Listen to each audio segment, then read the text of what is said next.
Kicked my girlfriend's ex out of my apartment after discovering she'd framed their meeting as a reunion with an old friend. I live in a big city, enjoying the freedom of my own apartment. My girlfriend, Lily, officially lives with her roommates, but if I'm being real, she's spent at least 80% of her time at my place lately.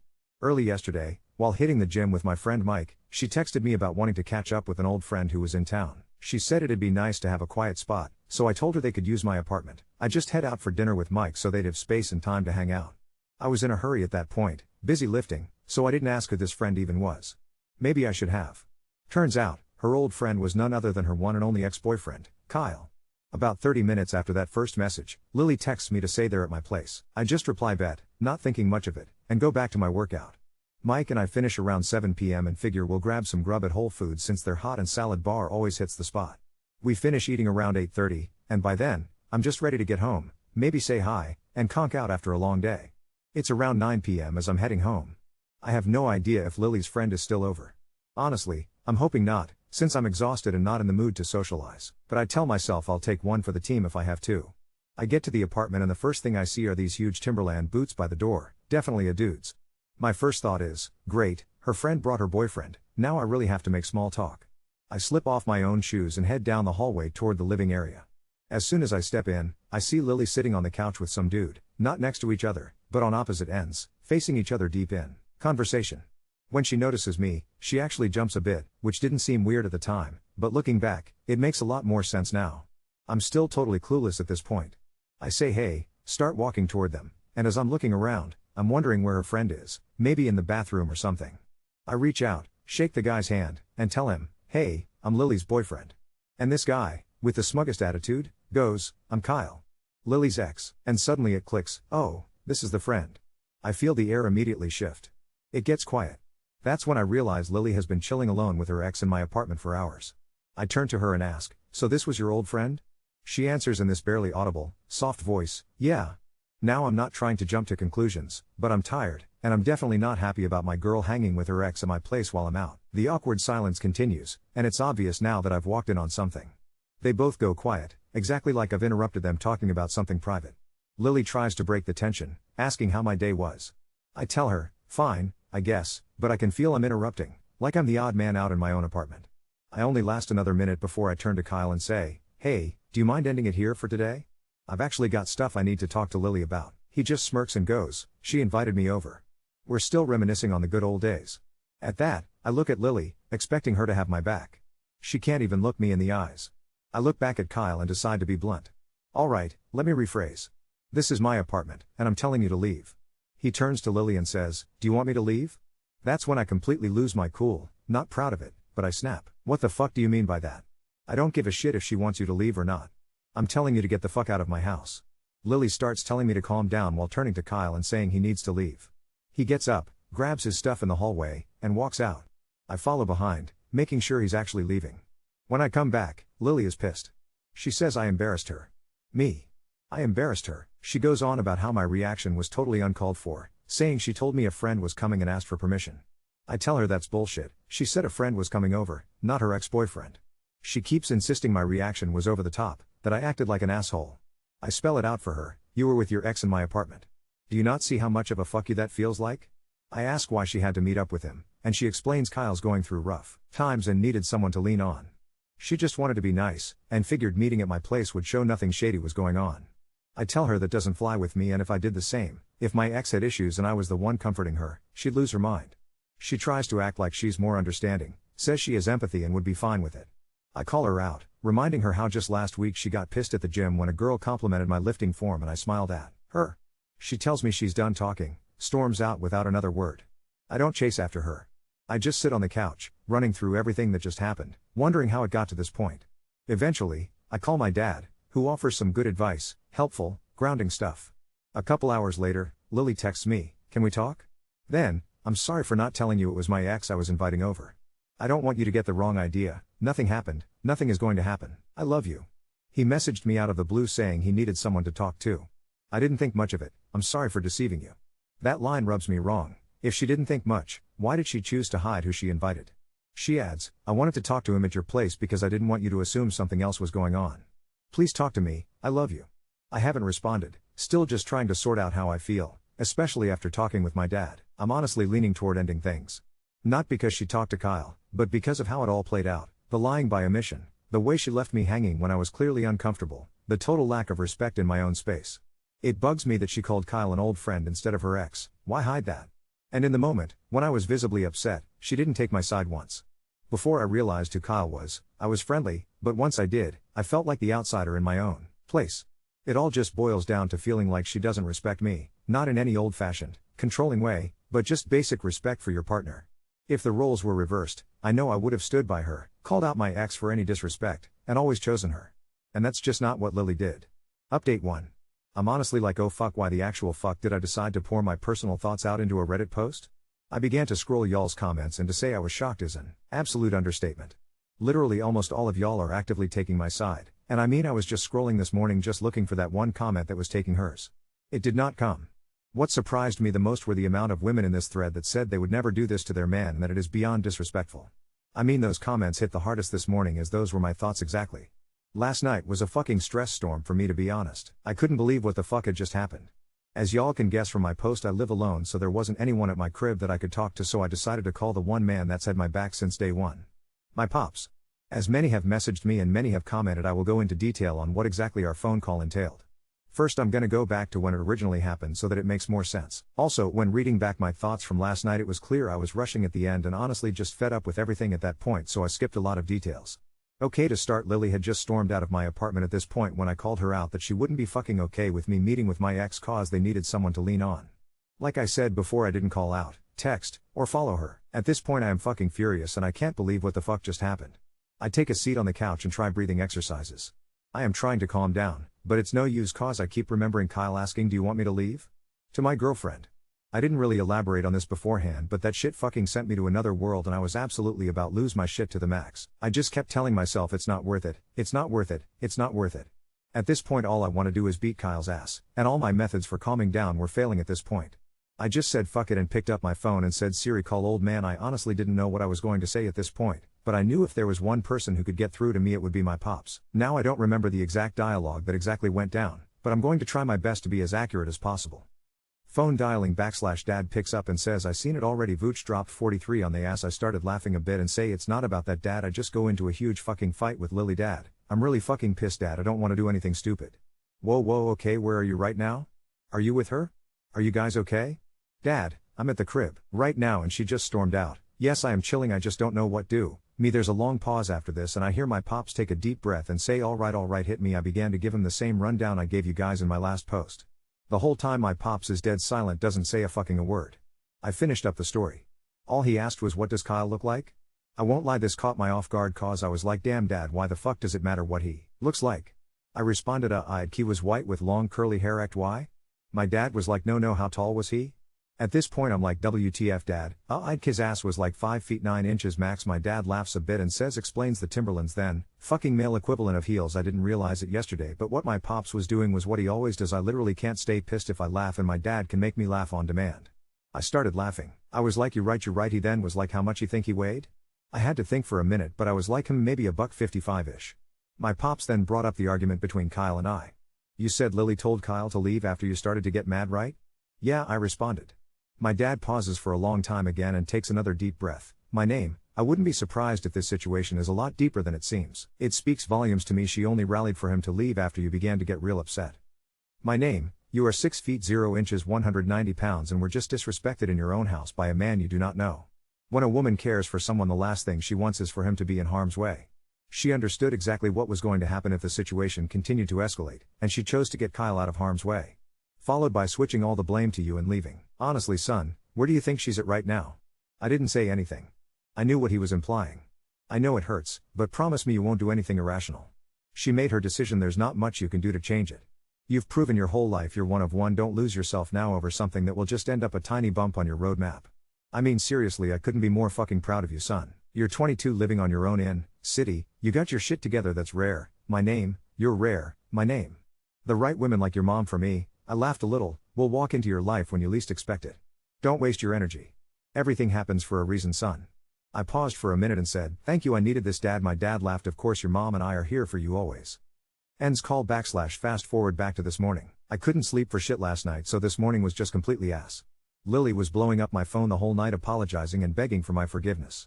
It's around 11 a.m. at this point. I'm completely just over this situation. I still haven't responded to her since she stormed off last night. In my opinion, she made her choice. However, I got a long ass week ahead of me and can't be having this shit continue to impact me this much going forward. I eat something and head down to my apartment's local gym to just run. On lifting days I go to a private gym and on cardio days I use the apartment's gym. Running is therapeutic for me. Around 1 o'clock I got a phone call and you guessed it, it was from Lily. No part of me wanted to pick up the phone, but we've been dating for 5 years. I felt obligated. Picks up phone / what's up? I say to be immediately met with crying, I'm sorry, my name, I love you to death. Please just talk to me, I shouldn't have left last night. I panicked. You know I love you, my name, I didn't say anything, my name, please talk to me. This isn't right, please just talk to your girlfriend. I'm sorry. I told you nothing happened, I won't ever talk to him again, please I beg, can we just talk? At this point the realization of my feelings for her started to really kick in. Instead of anger, sorrow, or any emotion tbh, I just felt a sense of indifference when she spoke. I responded, can you come over around 3? Still crying at this point, yes, she says. Okay, I say, ends call / I'm just sitting on the sofa now at this time just waiting for 3 to roll around. Scrolling through the comments on my previous post. Knock / I hear from the hallway. Shortly after I see my girlfriend emerge from the mini hallway. She begins to start smiling and crying while wiping her tears. Again I take notice of how I feel at this moment, a sense of indifference. A feeling I don't care about anymore. It really started to hit me, too. 5 years wasted just like that. The woman who I cared so deeply for just 24 hours before now is in front of me crying and I don't feel a thing. Lily, it's over between us, I said. Completely shocked, she barely manages to mutter out what? While still crying. It's over, I repeated. My name, my name, my name, my name, my name, no. Please, I'm sorry, don't end this between us, I love you to death, she said hysterically. Now I won't lie, that last bit hit hard. I mean fucking hard, man. I couldn't mask it anymore, the lid had been broken. Don't end this between us? I say. Lily, I'm sorry, I can't take this shit anymore. I don't know what impression I gave you over our relationship, but I won't stay in a relationship with a woman who thinks that fucking little of me. You made the decision to end shit between us when invited your ex into my apartment behind my fucking back, Lily. That is something I refuse to let slide, Lily. At this point my thoughts just begin to flow out of my mouth like a fucking tidal wave. No man is that cocky for no reason, Lily. I'm not a fucking fool, Lily. You gave him some type of reassurance to give him the confidence to act like that. Shit, you even backed him in front of me. Why the fuck would I stay with someone who's not going to have my back? Absolutely bawling at this point, Lily say, I'm sorry, my name, I love you, I'm sorry, y'all can call me whatever you want, but at this point I just went soft. I didn't have the heart to keep drilling her anymore. She was just breaking down crying uncontrollably. I just sat down in silence. My name, I'm sorry, it won't happen again, my name, I love you, only you. I won't ever talk to him again, I promise. My name, please just give me one more chance, said Lily. I'm completely silent. I mean, there was just a huge fucking pressure on my chest, it felt like my ribcage was gonna crack under the pressure.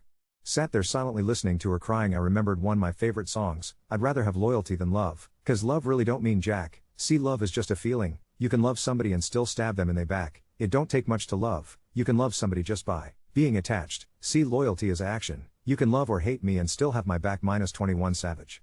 I just kept repeating those lyrics in my head over and over and over again. To many, it might seem she said all the right things, but to me actions speak louder than words. Last night she chose to make her decision on us through her actions, and since actions speak louder than words, it really didn't matter what she said.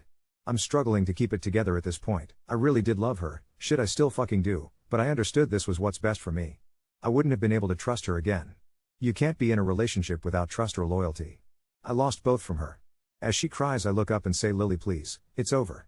There's no saving this. She looks at me and says, my name, no please just stop, it's over, Lily. I interrupt. Please just do us both a favor and take your things and leave, Lily.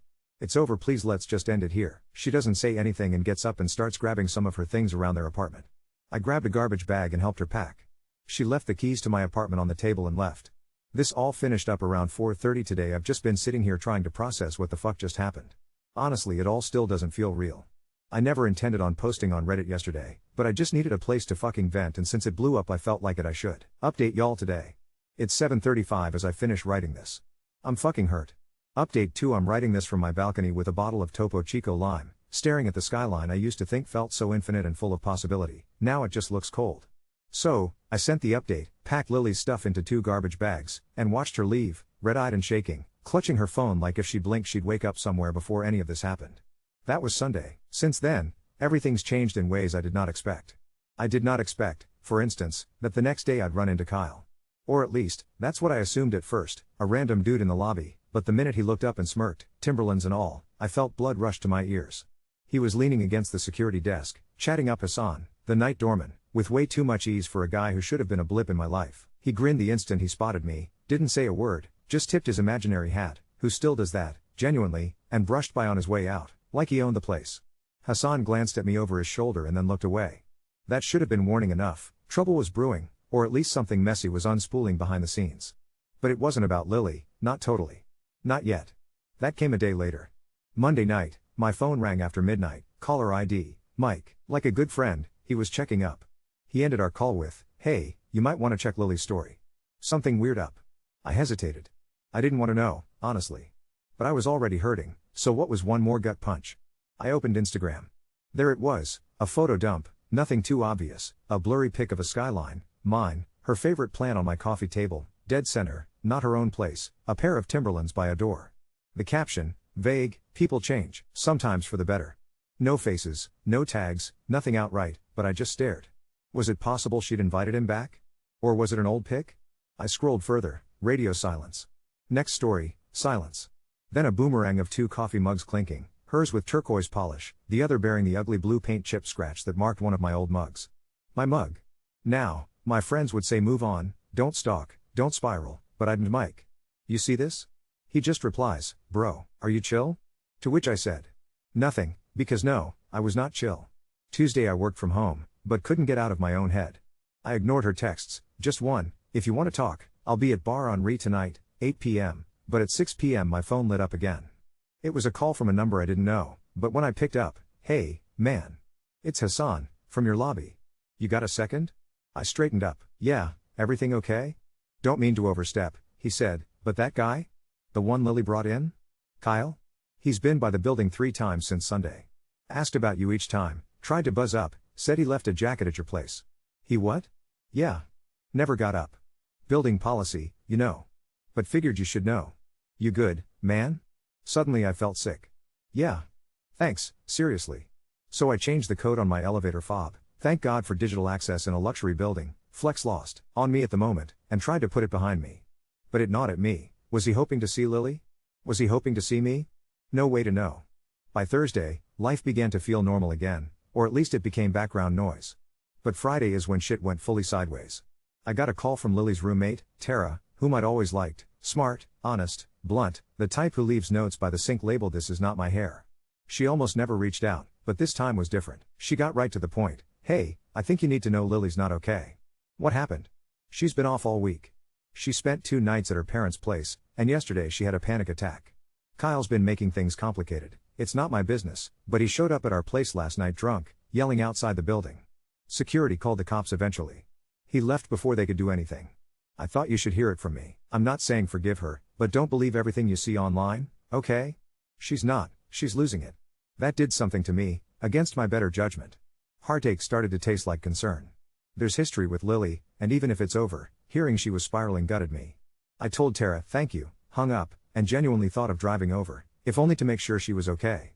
But I didn't. Friday night, maybe as a way to shock myself back to the present, I finally texted Lily, I heard what happened. I hope you're okay. She replied right away, I'm okay. I'm sorry about everything. I didn't realize how much was unraveling. I hope you're all right too. Then, after a minute, please be careful. Kyle isn't handling things well. Ice in my stomach. The Timberlands, the mug, the stories flooding back. A couple hours later, my building's security called again. Kyle tried to doorstep me, this time, claiming he needed to clear the air. Security called the cops before letting him near the elevator. I watched all this play out on camera from my phone. The app pings if anything's up near my door. He was shouting about Lily and about me being a chump, then stomped off. It would have been kind of comical if it hadn't felt faintly dangerous. That night I actually locked my bedroom door, first time ever in my own damn place. I know everyone wants an ending or some grand moral, that love wins, or that you can sever the past cleanly. But the thing is, it's just messy as fuck. Here's what changed, I lost all trust I could ever have in Lily. Not out of hate, just. There's no going back when your gut says you'd always have to look over your shoulder. Kyle became the unexpected, unhinged punctuation mark at the end of this story, proof that you're never just breaking up with a girl, but sometimes with a whole, tangled past you didn't know lived in the shadows. Lily reached out again, 2 days ago, to say she was seeing a counselor, and that Kyle was being handled. She said sorry again, this time, in a long voice note full of tears, but also relief. I know you don't owe me this, but I hope you're safe. I'm so sorry I pulled you into this. Mike, being Mike, showed up with a six-pack and said, congrats, you just leveled up in character development. We spent the afternoon deadlifting until I nearly passed out. I wish this story closed with some profound takeaway, but it doesn't. I sleep lighter now, sometimes double-check my locks at night. I walk around my apartment and everything feels a bit emptier, but also cleaner. Maybe in time, I'll laugh about Timberlands at the door and dads making jokes about male heels. For now, it's just back to basics, gym, work, finding a way to trust my gut, and building that peace I had before all this started. If you take anything from my mess, let it be this: if someone calls their ex an old friend, double check the Timberlands at the door. And when your own intuition is screaming, don't ignore it. For all its pain, it's usually got your back more than anyone else. Update 3: I honestly didn't think there would be anything else worth telling after last week. Breakups are supposed to be clean, right? You haul their shampoo out of the bathroom, block the playlists, fill the weird frontal lobe vacuum with workout music and crispy rotisserie chicken. That should be it. But if the last 10 days have proven anything, it's that there's no such thing as a clean ending when the past is just waiting for any excuse to bleed through. I'll get straight to this. The really wild shit started Friday night, after my last update here. A little after midnight, pounding at my door woke me up. Not a confused neighbor knock, this was the kind of pounding that gets your adrenaline spiking before you even know why. I grabbed the heavy old chef's knife I keep in my kitchen, not a weapon in 12 months of living here, suddenly very much a talisman, heart jackhammering, and checked the door cam on my phone. Of course, it's Kyle. This time, looking rougher. Drunk. He wasn't yelling at first, not like that last security incident, but he was just outside the lens muttering to himself, pacing. I could hear bits and pieces through the door, just want to talk, man. Not like that, not like that. Then louder, I left my fucking charger. I checked. There was no charger, I didn't open up. I called the front desk instead and watched security handle it. The moment he saw Hassan, he started playing it cool, but wouldn't leave. For a solid 15 more minutes, I listened, heart hiccuping, to Kyle trying to convince Hassan the first let him crash. It's all chill. Hassan, absolute MVP, stood between the guy and my door like a bouncer in a John Wick sequel until the police showed up. I didn't have to get involved or go out there. Here's where it gets next level. 40 minutes after the drama ended, after I'd finished my accidental 2 a.m. push-ups, fight or flight, I guess, I got a DM. From Tara, Lily's roommate, again. You up? Just that. Turns out she'd had her own run-in. Kyle had supposedly texted her at 11:30, you should tell your friend to stop posting about me, which made no sense. She hadn't posted anything. She said, check Twitter. So I did. I never post about my life, but somehow, some genius with a burner account had tweeted a vague but nasty thread about city girls betraying loyalty and nice guy gets played by scumbag X. My story, basically, except with embellishments, and total misquotes. Example, let your ex cry to you in his house, see how he feels. With a photo of Timberlands and a mug, which I'd never put anywhere but Instagram a year earlier. The account had 4 followers, but 3 were randoms I recognized as being from my city's meme scene. The tweet had almost no likes, which was lucky. It's not about clout, but I was pissed. It wasn't hard to guess who posted it. 7 minutes later, Mike sent me a screenshot. Dude. This the guy? It was Kyle's Twitter. He'd followed him right after making the meme account. I can't explain why, but that was the moment it finally sank in just how deep Kyle was still intertwined with Lily's whole friend group, and by extension, me. Breakups, man. You think you're getting rid of one person, but there's a whole ecosystem. There are roots clutching everywhere. The next afternoon, Tara texted again, Lily's at her parents'. Kyle's on a warpath. He texted our roommate saying you were talking shit and owed him an apology. I was worried, but also exasperated. It felt like high school drama, but with locks and police reports. I responded, I haven't spoken a word to anyone but you, Mike, my dad, and Reddit. I don't know what else he wants. She just said, he's unraveling, dude. On Saturday I did something impulsive. I called Lily. Sent it straight to voicemail, but as soon as I hung up, she texted, you have nothing to apologize for, you never did. I'm so sorry for all of this. Kyle is not well. She attached a screenshot. It was a group chat with her and 2 other friends. Kyle's contact came up purple with the warning blocked contact, and all the last messages from him. This isn't over. You owe me. Tell him to watch his back. You don't just throw people away. Just when my panic levels were peaking, Tara sent another update. His family called him upstate. He's out for now, maybe for good. If you see any Timberlands, call the front desk LOL. To her credit, even in the midst of 10-alarm drama, Tara is always deadpan. Things are different now. Lily and I are, surprisingly, talking, just about logistics, mostly, but there's a mutual quiet between us. She apologized, for real this time, in a way that felt like returning a library book late, grateful I wasn't charging her overdue fees, grateful I wasn't angrier. She moved out of her place with Tara, moved back in with her parents for a spell, to get her head right and finally, get out of every group chat. Kyle's still in. We are not together, that's not happening, won't happen. But there's no venom, not anymore. When you go through something this weird, some of the bile just leaves you. Like you hit maximum drama and your body just can't make more. Mike, loyal as ever, has somehow made the whole story into a running joke at the gym. Every time someone leaves their shoes out, he shouts, "WHO left the Timberlands, X's clean your shoes." Sometimes I laugh, sometimes I don't. As for me, I swapped my locks, added an extra camera, and realized I genuinely feel more at home in this apartment. The air's a little lighter, my Spotify is back to normal, the dead houseplant has finally been replaced with a new cactus, thanks to an uptick in "Hey bro, you okay?" gifts. My dad has called every other day since. No one ever comes back from Timberlands, he says. I get it now, so if you were expecting a dramatic reuniting kiss, or a climactic fight on the stoop, I'm sorry, real life fizzles out more than it explodes. Kyle is gone, the Timberlands are off my mat, and for the first time in weeks, the only footsteps at my door are mine. There's not a lot of magic in closure, but, weirdly, there's peace. That's enough for me, for now.